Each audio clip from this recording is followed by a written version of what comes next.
नमस्कार, आप देख रहे हैं ग्रैंड न्यूज नेटवर्क और मैं हूं आप सभी के साथ आयुषी। चलिए नजर डाल लेते हैं आज की हेडलाइंस की ओर। इस हेडलाइंस के प्रायोजक है doctor CV Raman university, be the change.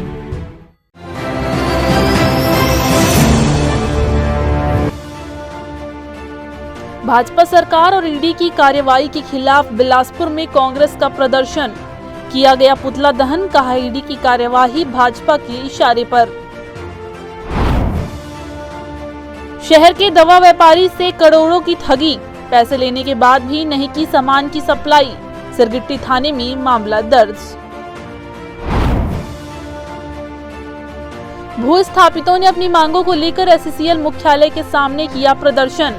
पुनर्वास सहित नौकरी की कर रहे मांग।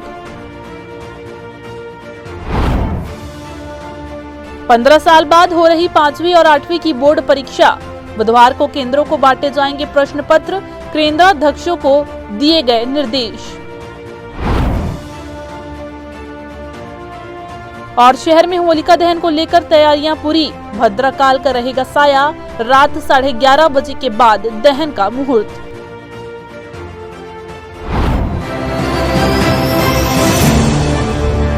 तो ये थी आज की हेडलाइंस और अब खबरें विस्तार से।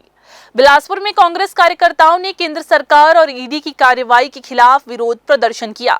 जिला कांग्रेस कमेटी के पदाधिकारियों और कार्यकर्ताओं ने नेहरू चौक पर प्रधानमंत्री नरेंद्र मोदी, गृह मंत्री अमित शाह और छत्तीसगढ़ सरकार पर पुतला दहन करके विरोध जताया। कांग्रेस नेताओं का आरोप है कि भाजपा सरकार ईडी को अपने राजनीतिक हथियार के रूप में इस्तेमाल कर रही है। पूर्व मुख्यमंत्री भूपेश बघेल के घर ईडी की दबिश को भी कांग्रेस ने साजिश करार दिया है। जिला कांग्रेस कमेटी के शहर अध्यक्ष विजय पांडे ने भाजपा पर दमन चक्र चलाने का आरोप लगाते हुए कहा कि महज धरने पर बैठने के कारण देवेंद्र यादव को 6 महीने की जेल पर भेज दिया गया। इसके अलावा होली से 3 दिन पहले युवा कांग्रेस नेता सिद्धांत मिश्रा को जेल भेज दिया गया ताकि उन्हें जमानत न मिल सके। कांग्रेस नेताओं ने इसे राजनीतिक प्रतिशोध करार दिया और कहा कि भाजपा विपक्ष की आवाज दबाने का प्रयास कर रही है। जिला कांग्रेस कमेटी के ग्रामीण अध्यक्ष विजय केशरवानी ने कहा कि ईडी की कार्यवाही पूरी तरह भाजपा के इशारों पर हो रही है। केंद्र की भारतीय जनता पार्टी की सरकार और राज्य की सरकार भाजपा की जब हमारे प्रदेश के वरिष्ठ नेता, चाहे पूर्व मुख्यमंत्री माननीय भूपेश बघेल जी हो या हमारा साथी विधायक देवेंद्र यादव हो या हमारे पूर्व मंत्री कवासी लखमा जी हो, इस प्रदेश में जब वो आवाज़ की बात करते हैं, जब वो गरीबों की आवाज़ की बात करते हैं, महिलाओं की बात करते हैं, नौजवानों की बात करते हैं विधानसभा में, तब उनके ऊपर ईडी का छापा डाल दिया जाता है। उन्हें डराने की कोशिश की जाती है और ये भारतीय जनता पार्टी की सरकार जनता के मुद्दों को भटकाना चाहती है। भावनात्मक रूप से भाई भाई को लड़ाने का प्रयास, चाहे हिंदू मुस्लिम के नाम पर हो, चाहे हिंदू ईसाई के नाम पर हो, लड़ाने का जो प्रयास कर रही है भारतीय जनता पार्टी की सरकार, हम सब उसका विरोध करते हैं। आज हमने माननीय प्रधानमंत्री जी का पुतला दहन किया है। आक्रोश तो ही है, मगर जिस प्रकार से लोकतंत्र की हत्या भारतीय जनता पार्टी के श्री नरेंद्र मोदी जी द्वारा अमित जी के इशारे में जो किया जा रहा है, वो बड़ा देश के लिए दुर्भाग्य है, प्रदेश के लिए दुर्भाग्य है और जिले के लिए भी दुर्भाग्य है। ऐसा लगता है कि ये लोग 200 साल पुरानी परंपरा को जिंदा रखना चाहते हैं, जिसमें कोई किसी का नहीं होता था। जो भी शासन के विरुद्ध न्याय की लड़ाई लड़ता था उसको जेल में डाल देते थे या तो उसको मरवा देते थे। आज इसी प्रकार से इनकी राजनीति पूरे देश में चल रही है। कांग्रेस के नेताओं को चुन के, चाहे मुख्यमंत्री हो चाहे छोटा कार्यकर्ता हो, उसको जेल में डाला जा रहा है और भय पैदा किया जा रहा है। कांग्रेसियों ने कहा कि जब भी भूपेश बघेल या अन्य नेता सदन में सरकार के खिलाफ कोई बड़ा मुद्दा उठाते हैं, तभी ईडी की रेड शुरू हो जाती है। उन्होंने कहा कि भाजपा सत्ता में बने रहने के लिए केंद्रीय एजेंसियों का दुरुपयोग कर रही है, लेकिन कांग्रेस कार्यकर्ता इससे डरने वाले नहीं हैं और वे सड़क से लेकर सदन तक इस लड़ाई को जारी रखेंगे। जब से भारतीय जनता पार्टी की सरकार आई है, छत्तीसगढ़ में बनी है, केंद्र की एजेंसियों का दुरुपयोग करना उनको बखूबी आता है। सबसे पहले उन्होंने देखिए कवासी लखमा जी के ऊपर कार्रवाई करी, हमारे मलकित सिंह गेदू जी हैं और दीपक बैज जी जो प्रदेश के अध्यक्ष हैं उनकी रेकी करवाई गई। तो इनका लगातार ये सब कृत्य चलता आ रहा है। बदले की भावना से उन्होंने बलौदा बाजार में जो भी घटना घटी है उसके कारण देवेंद्र यादव जी को उन्होंने 8 महीने तक जेल में रखा। तो ये सब दुर्भावना के तहत हो रहा है। और ये जानते हैं कि भूपेश बघेल जी का कद कितना ऊंचा है। आज वो AICC के महासचिव बन गए हैं और स्टेट के पूर्व मुख्यमंत्री हैं, तो उनका कद बढ़ते जा रहा है और लोगों में लोकप्रिय है। वो छत्तीसगढ़ की जनता उन्हें बहुत प्यार करती है। इसी कारण भारतीय जनता पार्टी की सरकार को ये बर्दाश्त नहीं हो रहा है, जिसलिए इन्होंने कार्रवाई करी। जब तक ईडी और अन्य केंद्रीय संस्थान के द्वारा मोदी जी के इशारे में छत्तीसगढ़ के नेताओं को प्रताड़ित किया जाएगा, तब इसका विरोध किया जाएगा। आज पहली कड़ी में पूरे प्रदेश में पुतला दहन किया गया।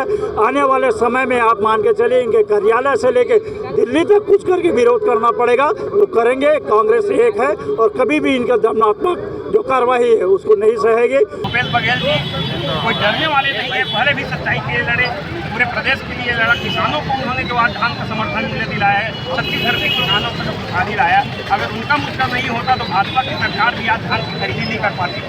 पर उसी कारण से बौखलाई हुई है और वैमनस्यता के तहत कांग्रेस को बदनाम करने के लिए, कांग्रेस के नेताओं को लगातार जो दबाने के लिए, उनकी आवाज़ को दबाने के लिए काम कर रही है, तो हम इसका विरोध करते हैं। पूर्व मुख्यमंत्री के खिलाफ की जा रही कार्रवाई को लेकर बिलासपुर जिले में कांग्रेसियों का जमकर आक्रोश देखा गया। कैमरामैन राहुल ठाकुर के साथ पिंटू दुबे की रिपोर्ट। इधर बिलासपुर जिले में डिजिटल कृषि मिशन की जागरूकता की कमी के कारण योजना सफल नहीं हो पा रही है। इस योजना के तहत किसानों को किसान यूनिक ID कार्ड बनवाना अनिवार्य है, जिससे उनकी पूरी जानकारी सरकार के पास होगी, जैसे उनकी जमीन, मवेशी आदि का विवरण। इस कार्ड के जरिए किसान सरकार की सभी योजनाओं का लाभ केवल एक कार्ड दिखाकर प्राप्त कर सकेंगे और अन्य दस्तावेजों की आवश्यकता नहीं होगी। किसान यूनिक ID कार्ड किसानों को डिजिटल पहचान देने में सक्षम है और पूरे भारत में इसे अनिवार्य रूप से लागू किया जा रहा है। जागरूकता की कमी के कारण कई किसान अभी तक पंजीयन नहीं करा पाए हैं। बिलासपुर कलेक्टर ने संबंधित अधिकारियों को सख्त निर्देश दिए हैं और कई तहसीलदारों को नोटिस भी जारी किया है। तखतपुर तहसीलदार पंकज सिंह ने किसानों से अपील की है कि वे अपने नजदीकी चॉइस सेंटर में जाकर या स्वयं भी किसान यूनिक ID कार्ड बनवाकर सरकारी योजनाओं का लाभ उठाएं।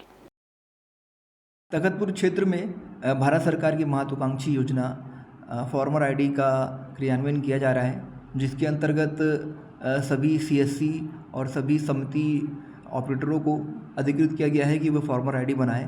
प्रत्येक किसान के लिए अनिवार्य होगा कि वह अपनी फार्मर ID बनाएं, जिसमें उनके ज़मीन के सभी जो रिकॉर्ड है वो संलग्न होंगे।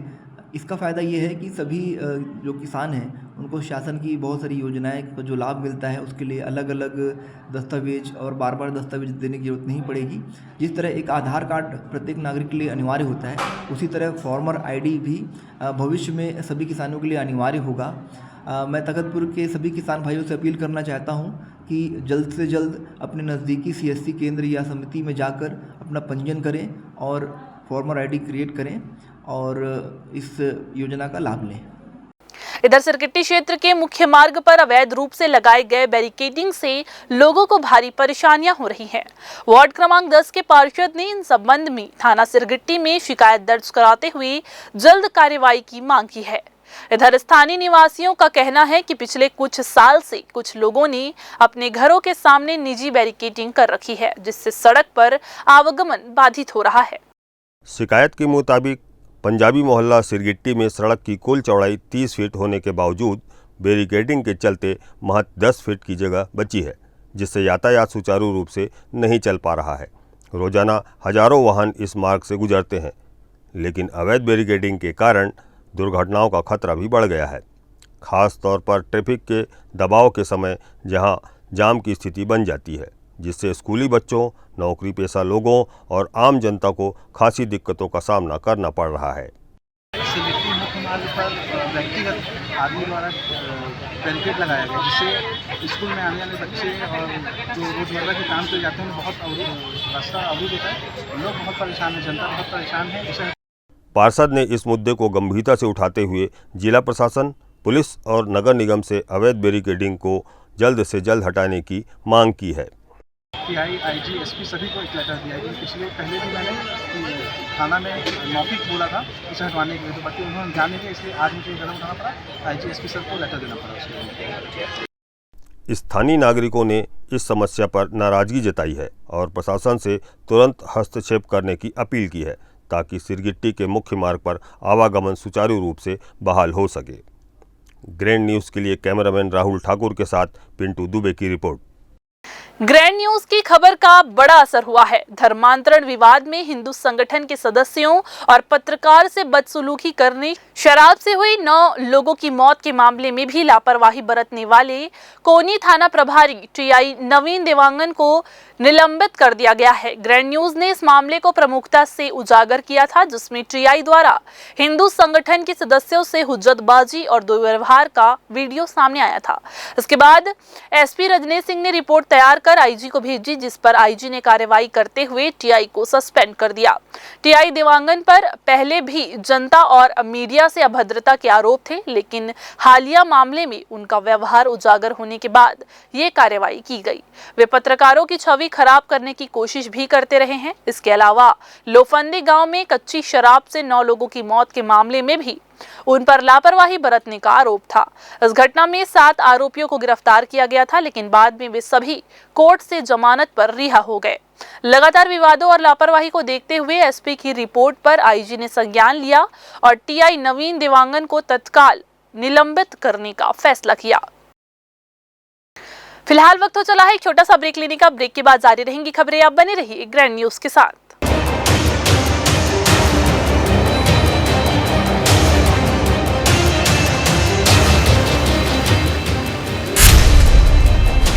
Dr. C.V. Raman University offers high-quality education to students, particularly those from difficult geographical areas of central India.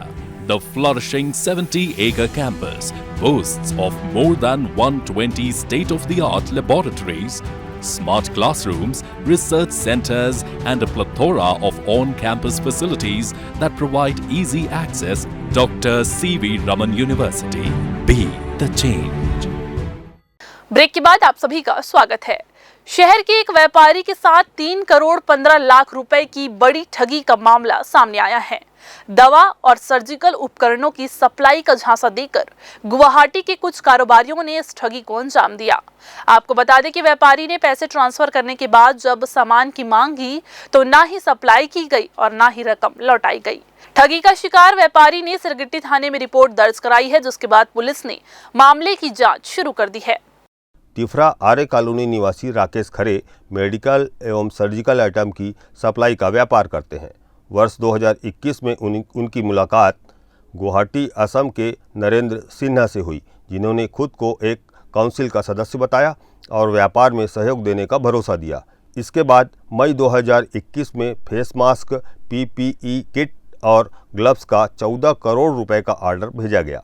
Narendra Sinha ने राकेश खरे की मुलाकात गुवाहाटी के विवेक फुकान और हिरेंद्र सिन्हा से कराई, जो जर्मीनेट और श्यामा मेडिकोज के मालिक बताए गए। इन कंपनियों को राकेश खरे ने अलग अलग किस्तों में कुल 3 करोड़ 15 लाख रुपए का भुगतान कर दिया। थाना सिरगिट्टी में एक धोखाधड़ी का मामला पंजीबद्ध किया गया, जिसमें आवेदक राकेश खरे से दवा की सप्लाई, दवा अन्य उपकरणों की सप्लाई के लिए लगभग 3 करोड़ 15 लाख की ठगी हुई है।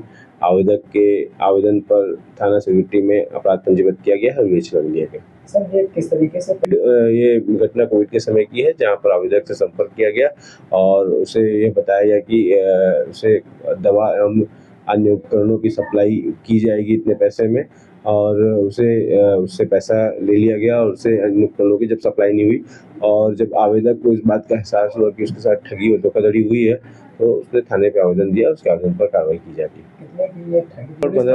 3 करोड़ 15 लाख की ठगी हुई है।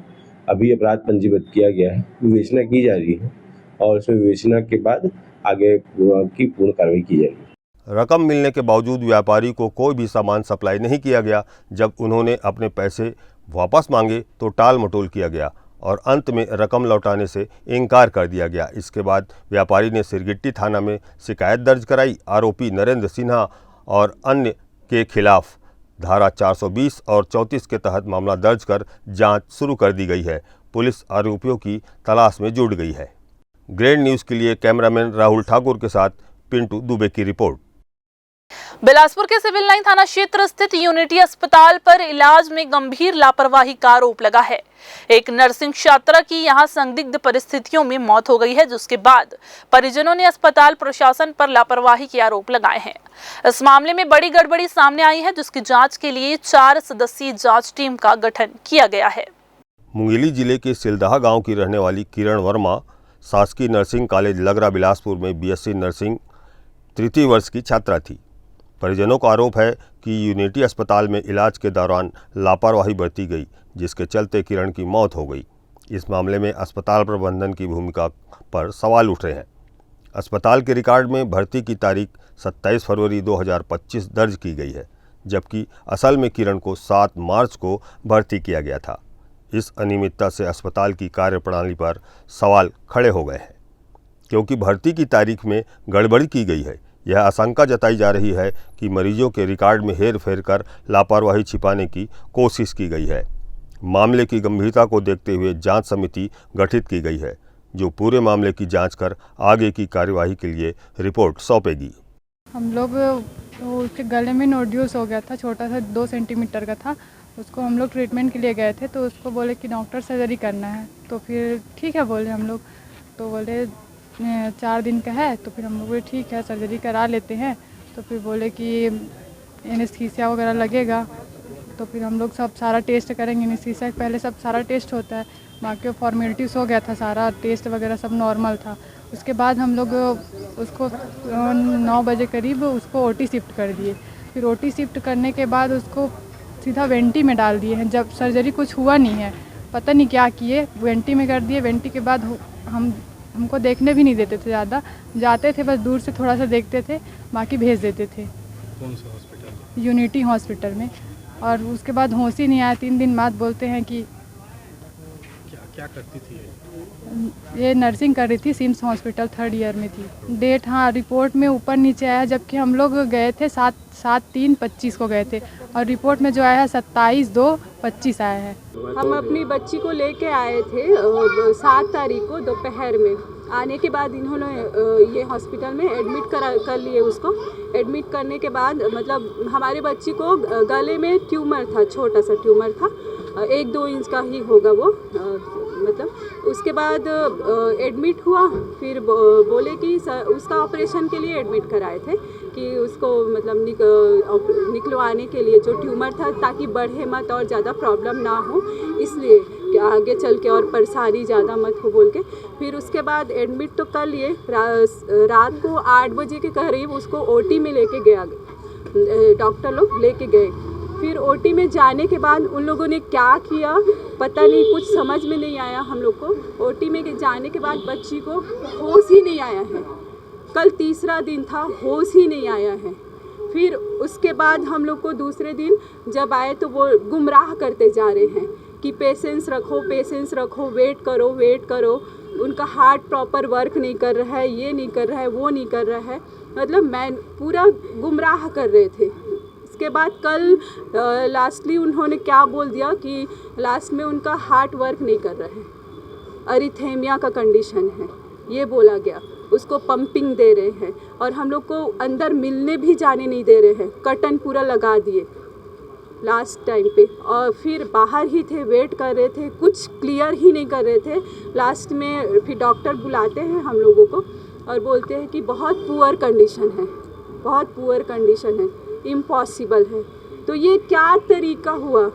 एक बच्ची हंसते खेलते आई थी, पैर में अपने पैरों से चल के आई थी, हम लोग सोचे भी नहीं थे कि वो इस कंडीशन पे आ जाएगी। इधर जिला चिकित्सा अधिकारी प्रमोद तिवारी ने भी 4 सदस्यीय टीम का गठन कर जांच शुरू कर दी है। इस टीम में स्त्री रोग विशेषज्ञ, एनेस्थीसिया विशेषज्ञ, नाक कान गला रोग विशेषज्ञ और नर्सिंग होम एक्ट की निगरानी करने वाले अधिकारी शामिल हैं। यूनिटी अस्पताल के प्रबंधन से पूछताछ की जा चुकी है, जिसमें लापरवाही के स्पष्ट संकेत मिलने के बाद अब जांच तेज कर दी गई है। जिला चिकित्सा अधिकारी ने बताया कि संभवतः मंगलवार की शाम तक जांच रिपोर्ट आ जाएगी, जिसके बाद दोषियों के खिलाफ कड़ी कार्यवाही की जाएगी। कल हमारे संज्ञान में आया कि यूनिटी हॉस्पिटल में किसी छात्रा जो बीएससी नर्सिंग अपने गवर्नमेंट छात्र इसका है नर्सिंग का, उसका ऑपरेशन करने के बाद उसमें दिक्कत आया और उसका होश में नहीं आया क्या और उसके बाद उसकी मृत्यु हो गया। तो हम लोग उसका जांच टीम बना दिए, नर्सिंग होम एक्ट और विशेषज्ञ जो टीम रहता है वो जांच करने वहाँ जाएंगे और आज शाम तक जब हमको तक रिपोर्ट मिल जाएगा हमको, और उनको बुलाया भी था उसके जो संचालक उससे जानने की कोशिश किया कि आखिर में स्थिति क्यों बना। तो अपना पक्ष रखा है, परंतु मैं टीम बनाया हूँ जांच टीम का, उसका रिपोर्ट आने बाद ही फाइनल बता पाएंगे। टीम में कितने लोग हैं? 4 लोग हैं, एनेस्थीसिया जो बेहोशी वाला, दूसरा नाक कान गला वाला जो है, तीसरा जो अपने नर्सिंग होम एक्ट देखते हैं, और चौथा जो है अपना स्त्री रोग विशेषज्ञ। हालांकि यूनिटी अस्पताल की तरह शहर में कई अस्पताल हैं जो लापरवाही पूर्वक इलाज कर रहे हैं। यह मामला सुर्खियों में आ गया तो जांच होने लगी, नहीं तो कई मामले दब कर रह गए। ज़रूरत है चिकित्सकीय सेवा में जुड़े लोगों को इस ओर ध्यान देने की, ताकि किसी भी शख्स की जान यूं ही ना चली जाए। ग्रैंड न्यूज़ के लिए कैमरामैन राहुल ठाकुर के साथ पिंटू दुबे की रिपोर्ट। इधर बिलासपुर जिले के सिपत थाना क्षेत्र में नाबालिग से दुष्कर्म के मामले में पुलिस ने बड़ी कार्रवाई की है। आरोपी शुभम साहू को पुलिस ने गिरफ्तार कर पॉस्को एक्ट की धाराओं के तहत न्यायिक रिमांड पर जेल भेज दिया है। मामला उस वक्त सामने आया जब पीड़िता के मां ने थाने में रिपोर्ट दर्ज कराई कि उसकी नाबालिग बेटी को कोई अज्ञात व्यक्ति बहला फुसला कर भगा ले गया है। पुलिस ने तत्काल मामला दर्ज कर जांच शुरू की और आरोपी को पकड़ने में सफलता हासिल की। सीपत पुलिस ने आरोपी शुभम साहू को 9 मार्च 2025 को गिरफ्तार किया। जांच में सामने आया कि आरोपी ने नाबालिग को बहला फुसलाकर अपने साथ ले जाकर उसके साथ शारीरिक शोषण किया। थाना सीपत क्षेत्र अंतर्गत प्रार्थी द्वारा उसकी नाबालिग बालिका को बहला फुसला कर ले जाने की रिपोर्ट पर 137(2) BNS के तहत अपराध पंजीबद्ध किया गया था, जिसमें बालिका की पासाजी की जा रही थी। पासाजी के दौरान बालिका को शुभम साहू नाम के व्यक्ति जो बामू का निवासी है उसके कब्जे से बरामद किया गया। प्रकरण में शारीरिक शोषण का होना पाए जाने पर से आरोपी के विरुद्ध धारा 64 BNS जोड़कर और पॉक्सो एक्ट तक मामला पंजीबद्ध करते हुए उसमें विवेचना में लेकर उसे रिमांड में भेजा गया है।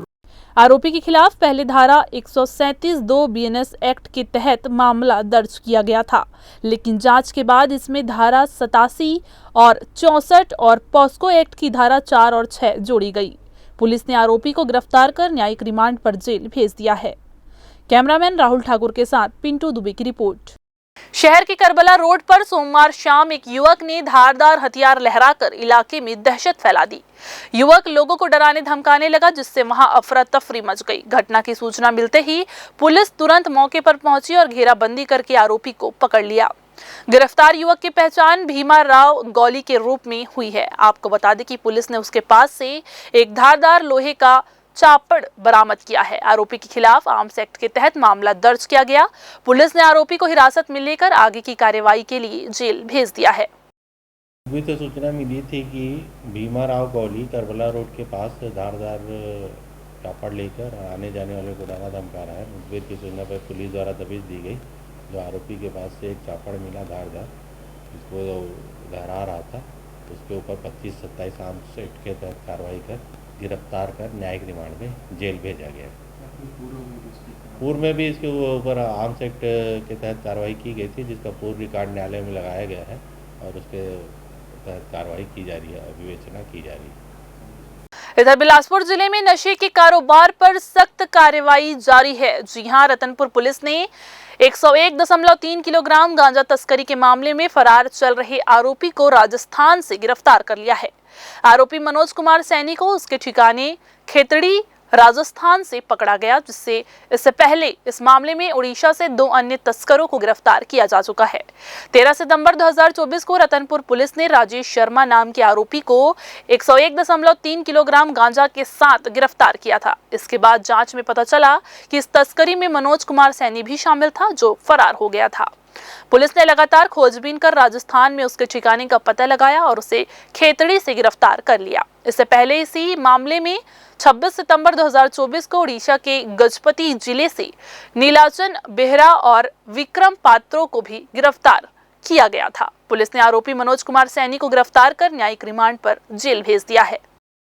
रतनपुर थाना क्षेत्र में एक क्विंटल गांजा पर कार्रवाई एनडीपीएस के तहत हमने की थी, जिसमें कि इंड टू इंड इन्वेस्टिगेशन के तहत वहां घटनास्थल पर जो आरोपी राजेश शर्मा की गिरफ्तारी हुई थी उसके मेमोरेंडम के आधार पर उड़ीसा से भी कुछ आरोपियों की गिरफ्तारी की गई थी। साथ ही साथ उसका लिंक राजस्थान से जुड़ा था, जहाँ पर भी टीम भेजी गई थी और फरार आरोपियों की गिरफ्तारी हेतु प्रयास किया जा रहा था, जिसमें हमको सूचना मिली कि एक और आरोपी जो मनोज है वो वहाँ पर खेतड़ी में है, वहाँ से प्रोडक्शन वारंट के आधार पर टीम भेज करके उसकी गिरफ्तारी की गई है और कल ही उसे न्यायिक रिमांड में बिलासपुर कोर्ट में प्रस्तुत किया गया। फिर से वक्त हो चला है एक छोटा सा ब्रेक लेने का। ब्रेक के बाद जारी रहेंगी खबरें, आप बने रहिए ग्रैंड न्यूज के साथ।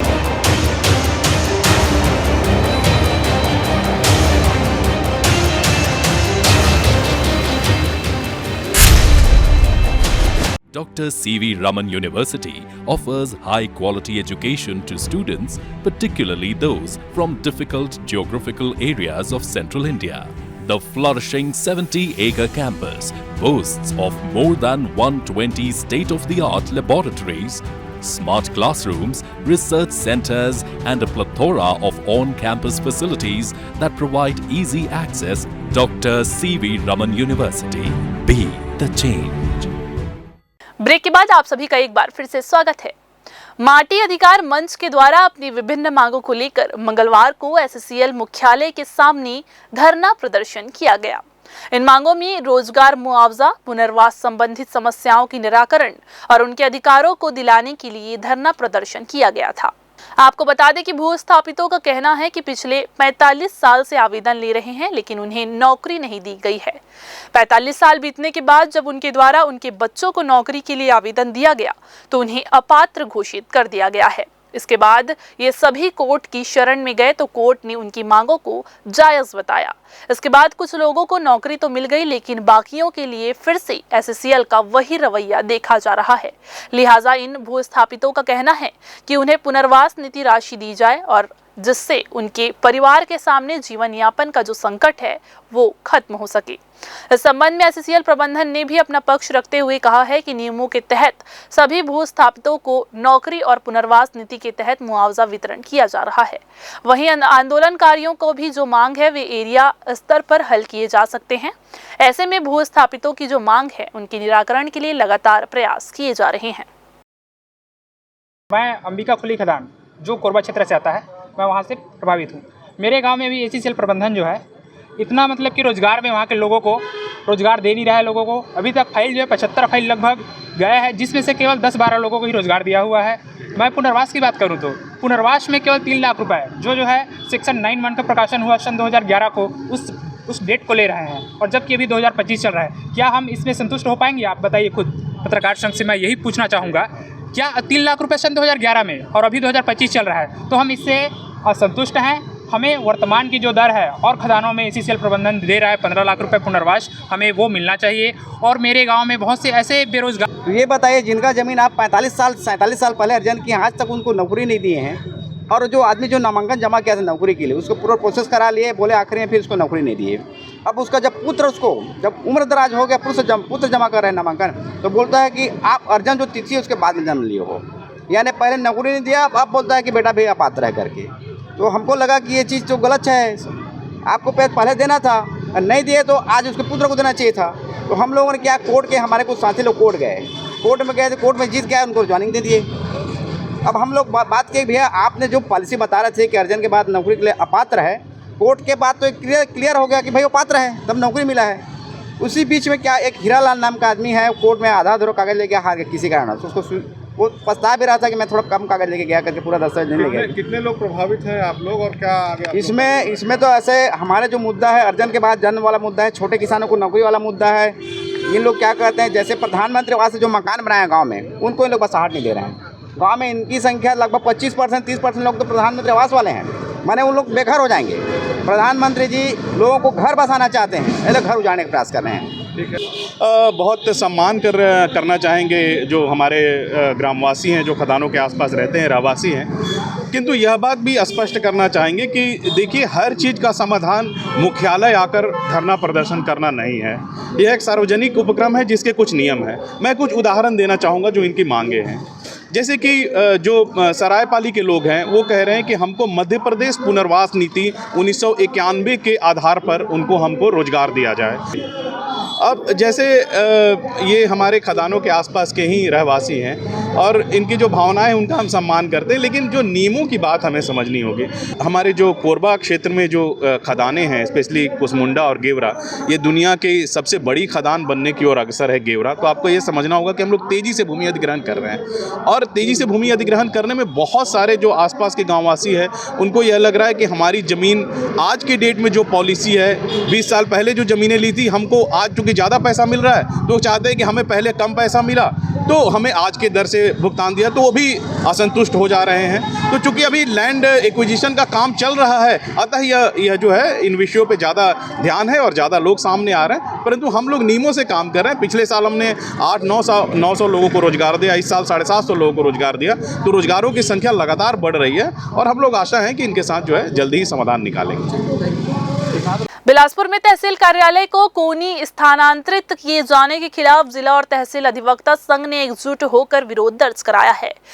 आपको बता दें कि अधिवक्ताओं ने कलेक्टर कार्यालय पहुंचकर मुख्यमंत्री के नाम जिलाधीश को ज्ञापन सौंपा, जिसमें उन्होंने पुराने स्थान पर ही तहसील भवन निर्माण की मांग की। जिला अधिवक्ता संघ के सचिव रवि पांडे ने कहा कि तहसील कार्यालय को हटाने से आम जनता, वकीलों और पक्षकारों को भारी असुविधा होगी, क्योंकि सभी प्रशासनिक कार्यालय वर्तमान स्थल पर स्थित है। तहसील अधिवक्ता संघ के अध्यक्ष राम स्नेही दुबे ने बिना सूचना के लिए गए इस निर्णय को अव्यवहारिक और असुविधाजनक बताया। तहसील अधिवक्ता संघ के सचिव अजय स्वर्णकार ने चेतावनी दी है कि अगर मांगे नहीं मानी गई तो हाईकोर्ट अधिवक्ता संघ और पूरे बिलासपुर संभाग के अधिवक्ता आंदोलन में शामिल होंगे। अधिवक्ताओं ने कहा कि सरकार की मनमानी के खिलाफ वे चरणबद्ध आंदोलन करेंगे, जरूरत पड़ी तो भूख हड़ताल भी करेंगे।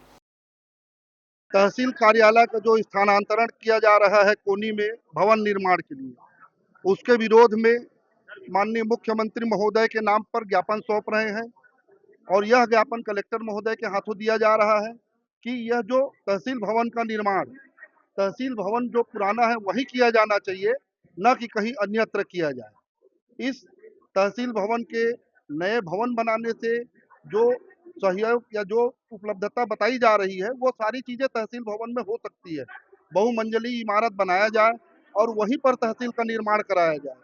उसका कारण है कि तहसील में आने वाले पक्षकारों को भी बहुत सहूलियत होती है यहाँ तक पहुँचने में, और कलेक्टर ऑफिस यही है, SDO भी यही है, कमिश्नरी भी यही रहना चाहिए।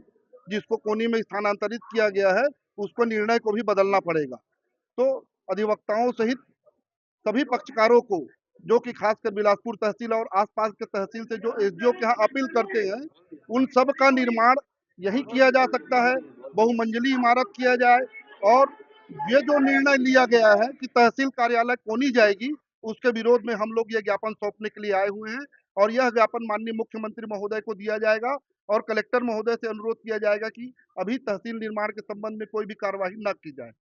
हम लोगों को, अधिवक्ता संघ को या जिला अधिवक्ता संघ को बिना जानकारी दिए मनमाने तरीके से तहसील कार्यालय का शिफ्टिंग हेतु कोनी में किए जाने बाबत हमने पेपर में, समाचार में पढ़ा है। इस संबंध में हमारी आपत्ति है। हमको बिना जानकारी दिए अव्यवहारिक कदम, असुविधाजनक कोनी मनमाने तरीके से शिफ्ट किया जा रहा है। इस संबंध में अधिवक्ता संघ के बैनर तले हम लोग विरोध प्रदर्शन हेतु आए। सरकार ने तो 9 करोड़ रुपए का प्रावधान किया है, अच्छी बात है, मगर यहाँ तो पर्याप्त जगह है ना। कब असुविधा हुई है? आप लोगों को क्या दिक्कत है? वहाँ दिक्कत बहुत सारे गंभीर असुविधा होगी। इस सुविधा होगी कि यहीं पे जिला कोर्ट, जिला न्यायालय है, सारे ऑफिस यहाँ है, वहाँ से आने और जाने में तकलीफ होगी। हाईवे है, कभी भी गंभीर दुर्घटना घटित हो सकता है। अधिवक्ताओं को बार बार आने जाने में समय का सुविधा को ध्यान तो रखना तो पड़ेगा ना। कभी भी किसी भी चीज को उठा करके अन्यत्र फेंक दिया जाता है, जिसमें पक्षकारों को और अधिवक्ताओं को अनेकानेक परेशानियों का सामना करना पड़ता है। 9 करोड़ रुपए भले दे दिया गया है, लेकिन उसके लिए पर्याप्त जगह है। तहसील अभी जो वर्तमान में जहाँ तहसील है वहाँ पे शासन के द्वारा वहाँ पर सांची मिल्क पार्क खोला गया है, वहाँ पर रिजर्वेशन काउंटर खोला गया है, वहाँ पर काफी सेंटर खोल दिया गया है वहाँ पर चॉइस सेंटर खोल दिया गया है। वहाँ पर जितने भी ऑटो संघ के लोग हैं, ऑटो रिक्शा है, उनसे परेशानी हो रही है। अधिवक्ताओं और पक्षकारों से कोई परेशानी नहीं हो रही है। पर्याप्त जगह है वहाँ। 9 करोड़ से 7 करोड़ में ही बन जाएगा। इसलिए हमारा मांग ये है कि जो तहसील का निर्माण होगा, तो नवीन तहसील भवन का निर्माण होगा, वो तहसील अभी भी पुराने जहाँ पे स्थिति है वहीं पर ही निर्माण होगा और कहीं नहीं होगा। ये हमारा ये है। और हम लोग क्रमबद्ध तरीके से भूख हड़ताल के सहित अनेकानेक प्रकार के जो भी सुविधाजनक जो भी हमारा आंदोलन होगा उसको पूरा करते ही रहेंगे हम। इधर कलेक्टर अवनीश शरण ने साप्ताहिक टीएल बैठक में लंबित प्रकरणों और राज्य सरकार की प्राथमिकता वाली योजनाओं की समीक्षा की। कलेक्टर ने एग्रीस्टेक योजना के अंतर्गत किसानों के पंजीयन में ढिलाई बरतने वाले आधा दर्जन तहसीलदारों को शो कॉज नोटिस देने के निर्देश दिए। 3 दिनों में उन्हें जवाब देना होगा, अन्यथा बड़ी कार्रवाई की जाएगी। बताया जा रहा है कि ऑनलाइन कृषक पंजीयन एग्रीस्टेक परियोजना के तहत जिले में कृषकों का एग्रीस्टेक पोर्टल में पंजीयन का कार्य संपादित किया जाना है। राजस्व अधिकारियों की समीक्षा बैठक में दिए गए निर्देशानुसार ऑनलाइन कृषक पंजीयन कार्य 15 मार्च तक अनिवार्य रूप से 100% पूर्ण किया जाना है, किंतु योजना की समीक्षा के दौरान तहसील की प्रगति पूरे जिले की औसत प्रगति से कम है। यही वजह है कि तहसील की प्रगति बढ़ाने कारण बताओ नोटिस का जवाब 3 दिवस के भीतर देने को कहा गया है। वहीं जवाब और प्रगति से संतुष्ट नहीं होने की दशा में संबंधितों के विरुद्ध निलंबन की कार्रवाई प्रस्तावित की जाएगी। निश्चित तौर पर तहसीलदारों पर हुए इस कार्रवाई के बाद अब इस योजना पर तेजी आने की उम्मीद है। इस संबंध में अपर कलेक्टर ने निलंबन के संबंध में जानकारी देते हुए बताया कि ये कार्रवाई योजना के सही ढंग से क्रियान्वयन नहीं होने की दिशा में की गई है। शासन के महत्वपूर्ण योजना किसानों का पंजीयन का कार्य चल रहा है। बिलासपुर जिले में ऐसे तहसील जहां पर किसानों का पंजीयन 30% से कम है, उन सभी तहसीलदारों को शोकाज नोटिस जारी किया गया है। शोकाज नोटिस जवाब प्राप्त होने के बाद नियमानुसार उचित कार्रवाई की जाएगी। इधर गौरेला पेंड्रा मरवाही जिले में साइबर फ्रॉड और म्यूल बैंक खातों के बढ़ते मामलों को गंभीरता से लेते हुए पुलिस अधीक्षक भावना गुप्ता ने जिले के सभी बैंक मैनेजर्स की बैठक ली। बैठक में बैंकिंग सिस्टम में म्यूल खातों के दुरुपयोग को रोकने और साइबर अपराधों पर प्रभावी नियंत्रण के लिए विस्तृत चर्चा की गई। वहीं पुलिस अधीक्षक ने बैंकवार आंकड़ों के साथ बताया कि जिले में कई म्यूल बैंक खाते सक्रिय हैं, जिनका उपयोग साइबर अपराधों में किया जा रहा है। इस पर सभी बैंक प्रबंधकों को निर्देश दिया गया है कि वे केवाईसी प्रक्रिया को और मजबूत करें और फर्जी दस्तावेजों के आधार पर खाता खुलने की किसी भी संभावना को समाप्त करें। बैठक में ये भी कहा गया कि कई मामलों में बैंक कर्मियों को जानबूझकर या अनजाने में संलिप्तता सामने आ सकने की भी संभावना होती है। फिर से वक्त हो चला है एक छोटा सा ब्रेक लेने का। ब्रेक के बाद जारी रहेंगी खबरें। आप बने रहिए ग्रैंड न्यूज के साथ।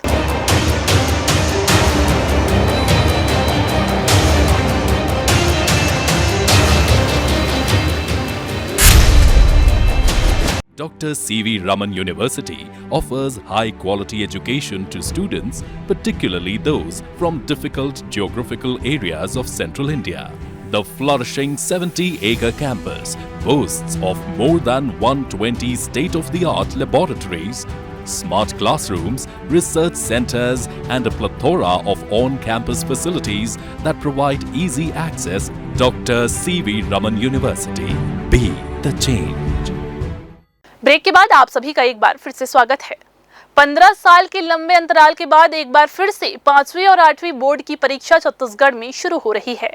1 अप्रैल 2010 को 5वीं और 8वीं की बोर्ड परीक्षा को समाप्त किया गया था और शिक्षा के अधिकार के तहत 8वीं तक के सभी विद्यार्थियों को उत्तीर्ण करने की व्यवस्था की गई थी। लेकिन अब एक बार फिर से 5वीं और 8वीं बोर्ड की परीक्षा को छत्तीसगढ़ में अनिवार्य कर दिया गया है, जिसके तहत 17 मार्च से 3 अप्रैल तक 5वीं और 8वीं की केंद्रीकृत परीक्षा आयोजित होगी। इसे लेकर जिला शिक्षा विभाग ने तैयारियां शुरू कर दी हैं और इसके लिए बुधवार को बर्जेस स्कूल से प्रश्न पत्र और गोपनीय सामग्रियों का वितरण किया जाएगा।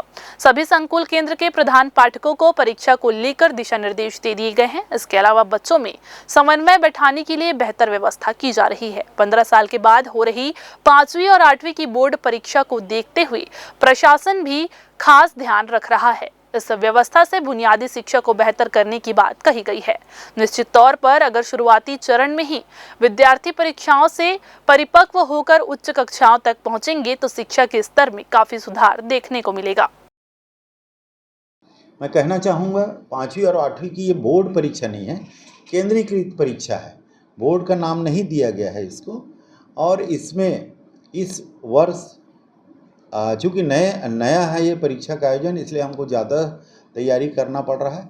सभी विकास खंडों में केंद्र निर्धारण हो गया है, सभी केंद्रों में रोल नंबर आवंटित किए जा चुके हैं और आज 3 बजे तक हमारे पास 5वीं 8वीं की परीक्षाओं के प्रश्न पत्र उपलब्ध हो जाएंगे और आज उन प्रश्न पत्रों को व्यवस्थित करके केंद्रवार और संकुलवार उसको व्यवस्थित करने के उपरांत हम सभी संकुलों को इसका वितरण करने जा रहे हैं।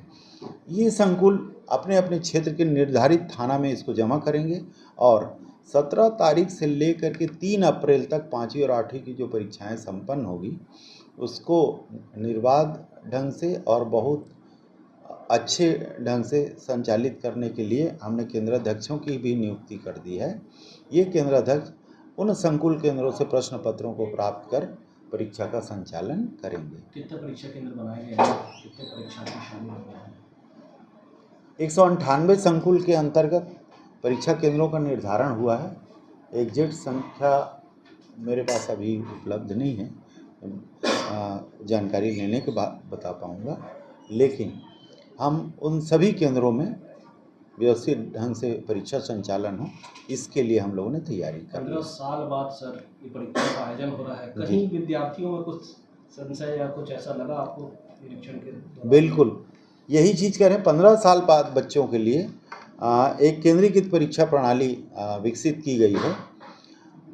बच्चों को मेरे हिसाब से अनुकूलित करने के लिए हमने बैठक लिया है और सभी प्रधान पाठकों को ये कहा है कि इस परीक्षा को बच्चों के बीच अच्छे दृष्टिकोण से लेने के लिए उनको प्रोत्साहित करें और उनको एक बढ़िया सा सर्टिफिकेट मिलने जा रहा है। तो बच्चों में चूँकि होम एग्ज़ाम और इस प्रकार की परीक्षा के बीच थोड़ा सा रहता है, उसको भी हम उस फियर को दूर करने के लिए सभी केंद्राध्यक्षों को बोला गया है। हम लोग स्वयं भी दौरा कर रहे हैं और जिन स्कूलों में ऐसे जाते हैं रुक करके, मैं स्वयं भी आज 3 स्कूलों में पूछ के आया हूँ तो बच्चों को कैसा लग रहा है करके बच्चों ने बताया हमको अच्छा लग रहा है और तैयारी भी बढ़िया कर रहे हैं। देखा जा रहा है कि विगत 1 वर्षों से प्रदेश के निर्वाचन कार्य में की वजह से कई विभागों के कर्मचारियों को निर्वाचन में संलग्न कर लिया गया था। वहीं अब कार्य खत्म होने के बाद सभी कर्मचारियों को उनके मूल स्थान पर भेजा जा रहा है, जिसके तहत सभी अधीनस्थ संलग्न शिक्षकों को कार्य मुक्त करने निर्देश जारी किए गए हैं। इसी कड़ी में जिला शिक्षा विभाग में भी 25 कर्मचारियों को संलग्न किया गया था, जिन्हें अब निर्देश जारी होने के बाद उनके मूल स्थान पर भेज दिया जाएगा। हालांकि शिक्षा विभाग की माने तो ऐसे केवल 5 से 6 कर्मचारी ही संलग्न हैं जिन्हें भेजा जा रहा है। लिहाजा शिक्षा विभाग ने उनके कर्मचारियों को वापस स्कूलों में भेजने का निर्देश भी जारी किया है। इस संबंध में जिला शिक्षा अधिकारी ने बताया कि क्योंकि मौजूदा समय में परीक्षा का समय चल रहा है, लिहाजा कर्मचारियों को उनके मूल स्थान पर भेजकर व्यवस्था बनाने की कोशिश की जा रही है। मेरे विभाग में 2 प्रकार के संलग्नीकरण हैं। एक तो स्थायी किस्म का संलग्नीकरण है जो हॉस्टल इत्यादि में है, वो अटैचमेंट की श्रेणी में नहीं आता, वो व्यवस्था के तहत है, उनका अटैचमेंट समाप्त नहीं होगा। लेकिन जो संलग्नीकरण के दायरे में आता है, जिला प्रशासन की ओर से हमको पत्र प्राप्त हुआ है, वो सारे अटैचमेंट हम समाप्त करने जा रहे हैं। 1 या 2 दिन में सभी अटैचमेंट समाप्त हो जाएंगे। ऐसे तो जो मैं दोनों श्रेणी की मैं बताया 25 लोग हैं, लेकिन उसमें से मेरे ख्याल से जो सही में जिनको कार्यमुक्त किया जाना है, ऐसे 5 या 6 टीचर ही मेरे संज्ञान में है जो मेरे कार्यालय या विकासखंड शिक्षा अधिकारी कार्यालय में है। बिलासपुर पुलिस द्वारा नशे के खिलाफ चलाए जा रहे चेतना अभियान के तहत आओ संवारे कल अपना पहल के जरिए नशे की लत से जूझ रहे लोगों को जागरूक किया जा रहा है। इसी कड़ी में पुलिस ने ऐसे व्यक्तियों को इकट्ठा कर जिला अस्पताल के OST सेंटर पहुंचाया, जहां विशेषज्ञों द्वारा उनका इलाज किया गया और दवाइयों के माध्यम से उन्हें नशे की लत से छुटकारा दिलाने की प्रक्रिया शुरू की गई। इस मौके पर पुलिस ने इन लोगों को नशे से दूर रहने की शपथ भी दिलाई ताकि वे भविष्य में दोबारा इसकी गिरफ्त में न आए। इसके अलावा पुलिस ने आगामी होली पर्व को देखते हुए भी इन व्यक्तियों को विशेष समझाइश दी, जिससे वे किसी भी प्रकार के नशे से बचते हुए सुरक्षित और संयमित तरीके से त्योहार मना सके।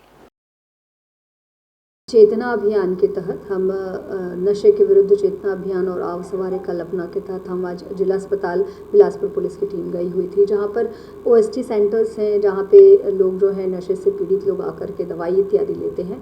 वहां सभी लोगों को इकट्ठे करके जो है नशे से दूर रहने के लिए प्रेरित किया गया और कैसे उसके दुष्परिणामों से वो बच सकते हैं और दवाइयों के माध्यम से नशा छोड़ सकते हैं, इसके लिए सभी को प्रेरित किया गया और शपथ दिलाई गई कि आगे वो नशे में लिप्त नहीं रहेंगे और नशा छोड़ने का पूरा प्रयास करेंगे।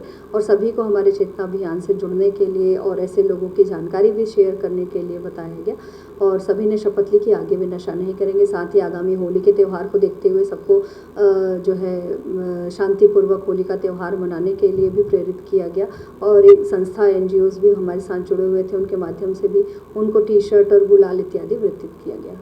बिलासपुर में सिरगिट्टी पुलिस ने बड़ी कार्रवाई करते हुए 16 किलो गांजा के साथ एक महिला तस्कर को गिरफ्तार किया है। पुलिस को मुखबिर से सूचना मिली कि यादव नगर तिफरा में एक महिला संदिग्ध तरीके से गांजा बेचने की फिराक में है। सूचना के आधार पर पुलिस ने तत्काल घेराबंदी कर महिला को पकड़ा और उसके पास से 16 किलो गांजा जब्त किया, जिसकी कीमत करीब 1,60,000 रुपए आंकी गई है। इसके अलावा 5,000 रुपए नगद भी बरामद हुए हैं, जो गांजा बिक्री से प्राप्त रकम बताई जा रही है। गिरफ्तार महिला तस्कर की पहचान राज लक्ष्मी वर्मा के रूप में हुई है, जो लंबे समय से गांजा बिक्री के धंधे में सक्रिय थी। सिरगिट्टी पुलिस ने आरोपी को पकड़कर NDPS एक्ट के तहत मामला दर्ज किया और उसे न्यायिक रिमांड पर जेल भेज दिया है। सिरगिट्टी में यह कार्रवाई की गई है। थाना सिरगिट्टी क्षेत्र अंतर्गत तिफरा में एक महिला है राजलक्ष्मी वर्मा, जिसके पास से लगभग 16 किलो गांजा बरामद हुआ है। पुलिस NDPS एक्ट के प्रावधानों के अनुसार कार्रवाई कर रही है। अपराध पंजीबद्ध किया जा चुका है और आगे विवेचना की जा रही है कि इसने यह जो गांजा था वो कहां से लाया था। फिलहाल वक्त हो चला है फिर से एक छोटा सा ब्रेक लेने का। ब्रेक के बाद जारी रहेंगी खबरें, आप बने रहिए ग्रैंड न्यूज के साथ।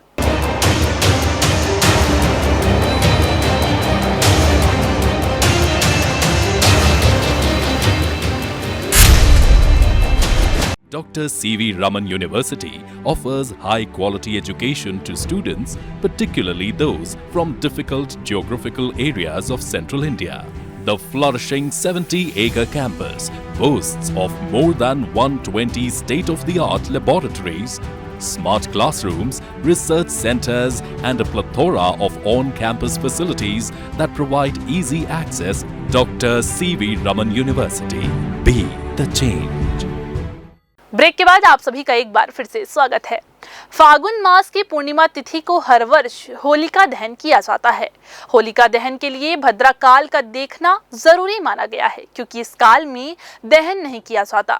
लिहाजा इस साल भी होलिका दहन रात्रि में भद्रा समाप्त होने के बाद किया जाएगा।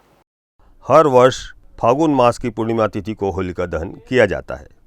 इसे छोटी होली भी कहा जाता है। होलिका दहन में तिथि, भद्रा और शुभ मुहूर्त का विशेष ध्यान रखा जाता है, लेकिन होलिका दहन पर इस बार सुबह 10:35 से रात 11:26 तक भद्रा का साया रहने वाला है। शास्त्रों के अनुसार होलिका दहन कभी भी भद्रा काल में नहीं करना चाहिए, इसलिए लोगों में असमंजस की स्थिति बनी हुई है। 13 मार्च को होलिका दहन वाले दिन होलिका दहन के लिए 1 घंटा 4 मिनट का समय मिलेगा। दरअसल रात 11:26 तक भद्रा व्याप्त रहने की वजह से होलिका दहन नहीं किया जा सकेगा, जबकि रात 11:27 से मध्य रात्रि 12:30 तक होलिका दहन किया जा सकेगा। पंडितों की माने तो होलिका दहन शुभ मुहूर्त पर ही करना चाहिए, क्योंकि भद्रा में होलिका दहन को शुभ नहीं माना जाता। ऐसे में इस बार रात 11:30 बजे के बाद ही होलिका का दहन किया जा सकेगा। बिलासपुर में भी होलिका दहन को लेकर जगह जगह डांग स्थापित कर होली मनाने की तैयारी पूरी हो चुकी है। शुभ मुहूर्त में बिलासपुर में भी जगह जगह होलिका दहन किया जाएगा। इस वर्ष 14 तारीख को 13 तारीख को रात्रि में विभिन्न पंचांगों में थोड़ा मतांतर होते हुए भी अंततः 11:30 बजे तक भद्रा का छाया रहेगी पूर्णिमा पर, ऐसा कहना है। उसके पश्चात होलिका दहन करना शुभ माना जाएगा, क्योंकि भद्रा में ये कार्य नहीं होना चाहिए। और मुख्य रूप से होलिका के दहन का जो कार्य है किस उपलक्ष्य में होता है सब जानते ही हैं। प्रहलाद जी की रक्षा भगवान नृसिंह ने की थी। होलिका जल गई और भगवान के नाम के प्रभाव से प्रहलाद जी सकुशल जीवित रह गए। दूसरे दिन सब लोगों ने देखा तो भगवत भक्त लोग उसी राख को एक दूसरे के ऊपर टीका लगा करके होलिका दहन मनाए। और कुछ ऐसे हिरण्यकश्यप के पक्ष के भी लोग रहे जो कीचड़ फेंको, दोनों को परेशान करो, कपड़ा फाड़ो, ऐसे ही दोनों प्रकार की स्थितियाँ आज भी हमको समाज में दिखाई पड़ता है। भगवान का स्मरण करना चाहिए और सद्भावना पूर्वक एक दूसरे से रंग खेलना चाहिए। रात्रि में 11:30 के पश्चात होलिका दहन करना श्रेयस्कर कहा गया है। पुराणों में होलिका दहन के संदर्भ में नारायण भक्त प्रहलाद की कथा को वर्णित किया गया है, जिसमें बताया गया कि कैसे अत्याचारी राजा हिरण्यकश्यप के ने पुत्र की हत्या के लिए षड्यंत्र रचा था, जो भगवान नारायण की कृपा से सफल नहीं हो पाया। भारत में विभिन्न हिस्सों में होलिका दहन को छोटी होली भी कहा जाता है। साथ ही इस पर्व में आध्यात्मिक और वैज्ञानिक कारण दोनों छिपे हुए हैं। ग्रैंड न्यूज़ के लिए कैमरामैन राकेश मिश्रा के साथ आलोक अग्रवाल की रिपोर्ट। रंगों का त्योहार होली को अब 2 दिन ही शेष रह गए हैं, जिसे मनाने हर व्यक्ति उत्साहित नजर आ रहा है।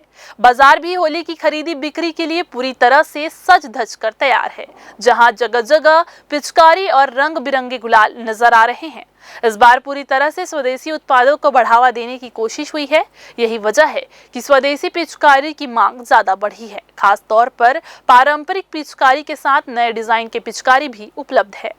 बजट का भी खास ख्याल रखा गया है और 100 रुपए से लेकर 1000 रुपए तक की पिचकारी दुकानों में उपलब्ध है। इसके अलावा होली के मुखौटे, रंग, टी शर्ट जैसे अनेक वस्तुएं बाजार में पर्व मनाने की प्रतीक्षा कर रहे हैं। शहर के मुख्य क्षेत्र मुंगेली नाका, देवकी नंदन चौक, तारबहार चौक, सिटी कोतवाली चौक, तोरवा, सरकंडा जैसे प्रमुख व्यावसायिक क्षेत्र में अस्थायी दुकानें सजकर ग्राहकों का इंतजार कर रही है। खुशियों के त्योहार को मनाने के लिए लोग खरीदारी करने बाजारों में पहुंचने लगे हैं, जिससे त्योहारों की खुशियों को दोगुना किया जा रहा है। तो जो हम लोगों काफ़ी समय से चाइना कह रहे थे, वो चाइना बंद हो गए हैं। अब इंडियन जो है एक से एक फैंसी पिचकारी आ चुके हैं, शहर में भी, तारबहार चौक में भी। और गुलाल में जो हर्बल गुलाल है उसकी डिमांड है। रंग भी जो आरबी का है, तोता छाप, वही सब रंग मांगते हैं। और हाथरस का जो गुलाल है वो गुलाल हमारे पास बहुत तेज़ बिकता है। तारबहार चौक में हल्का गुलाल हम लोग बेचते नहीं हैं। रंग बिरंगी पिचकारी जो है आपको 10 रुपये से लेके 1000-1500 तक का पिचकारी आ चुके हैं, हमारे पास भी है। चाइना का माल पूरा बंद हो चुके हैं शहर में। और बाल भी जो पहले चाइना का आता था वो हो गया, अपने इंडियन जो है बाल बहुत बड़े बढ़िया बाल आ चुके हैं, बिक भी रहे हैं। पहले क्या था, काला ब्लैक जो टी शर्ट था पहले लोग होली में मांगते थे, अब वो वाला चलन ख़त्म हो गया है। वाइट में होली लिखा हुआ ज़्यादा बिक रहा है। बच्चे लोग के लिए भी लोग अभी मांग रहे हैं, बहुत अच्छा से बिक रहा है। और दोनों है मेरे पास, बड़े के लिए और छोटे के लिए। बच्चे 1 साल से लेके बुजुर्ग तक का मेरे पास है टी शर्ट। भारतीय किसान संघ के पदाधिकारियों ने किसानों की समस्याओं को लेकर मुख्यमंत्री के नाम जिलाधीश को ज्ञापन सौंपा। जी हां, आपको बता दें, संघ के जिला अध्यक्ष लक्ष्मी प्रसाद साहू ने बताया कि 2022-23 की धान खरीदी की चौथी किस्त अभी तक किसानों को नहीं मिली है, जबकि मौजूदा सरकार ने इसके भुगतान का वादा किया था। साथ ही उन्होंने केंद्र सरकार द्वारा धान के समर्थन मूल्य में 117 रुपए की बढ़ोतरी का लाभ भी किसानों को देने की मांग की। वहीं संघ के प्रदेश अध्यक्ष माधव सिंह ठाकुर ने गौ वंदन योजना लागू करने पर जोर देते हुए कहा कि यदि सरकार इस योजना को शुरू करती है तो गायें सड़कों पर नहीं रहेंगी और उनके गोबर से प्राकृतिक खाद तैयार करके किसान अपने खेतों में उपयोग कर सकेंगे। किसान संघ ने सरकार को सजगता दिखाते हुए इन मांगों पर तत्काल निर्णय लेने की अपील की है। धान खरीदी के विषय में तो जो है चौथा किस्त एवं 117 रुपया बढ़ा कर दिया जाए, वो तो मांग है ही है। तीसरा मांग है गौ वंदन का। जैसे महतारी वंदन दिया जाता है, वैसे अगर सरकार गौ वंदन देती है तो जो हमारी गौ माता सड़कों पे है वो आज किसानों के घर में बंधेगी, और घर में बंधेगी तो निश्चित है गोबर घर में रहेगी, और गोबर से फिर खाद बनेगा, और खाद के बारे में हमारे किसान जानते हैं कि क्या करना है। तो सरकार से यही मांग है कि वो गौपालक किसान को संख्या के आधार पर एक निश्चित मानदेय दिया जाए। और दूसरा है, सरकार चाहती है कि फसल परिवर्तन हो, तो अगर खरीदी की व्यवस्था सुनिश्चित रहेगी तो निश्चित ही हमारे किसान फसल परिवर्तन करेंगे। जैसे कि गेहूं की खरीदी अपने यहाँ नहीं होती, गेहूं की खरीदी हो, और जैसे धान में सब्सिडी दिया जाता है या बोनस कहना चाहिए या जो भी देते हैं, अगर गेहूं में भी दिया जाए तो निश्चित ही हमारे किसान गेहूं बोएंगे।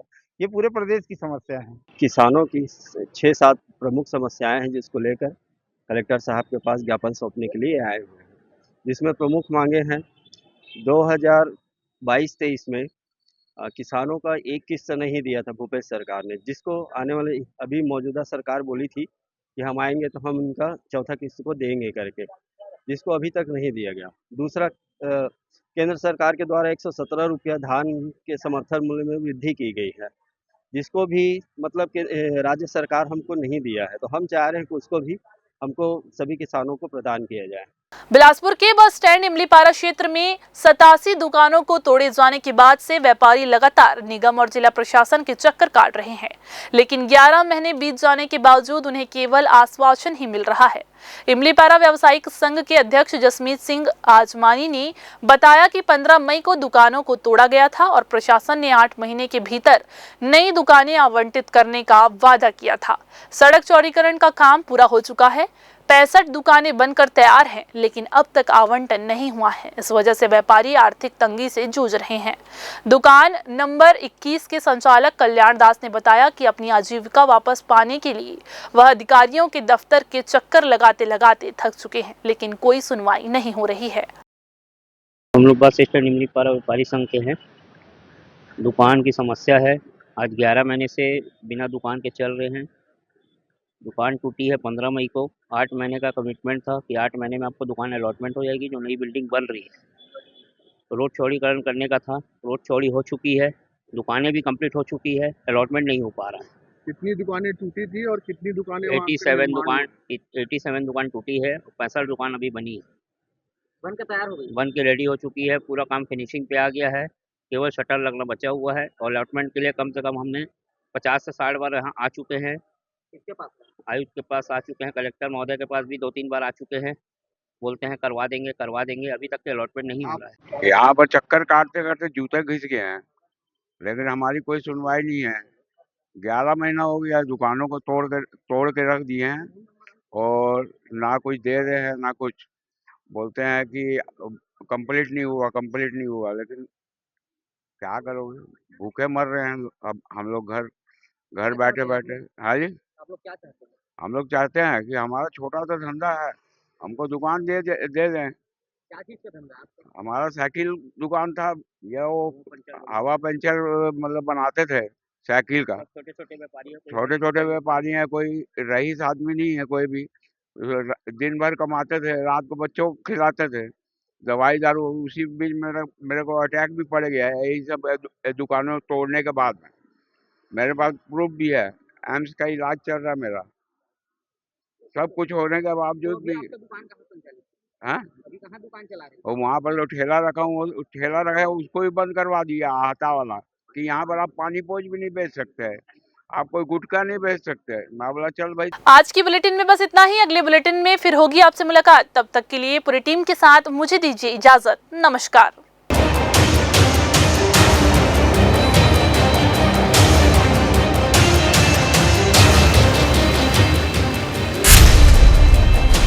Dr. C.V. Raman University offers high-quality education to students, particularly those from difficult geographical areas of Central India.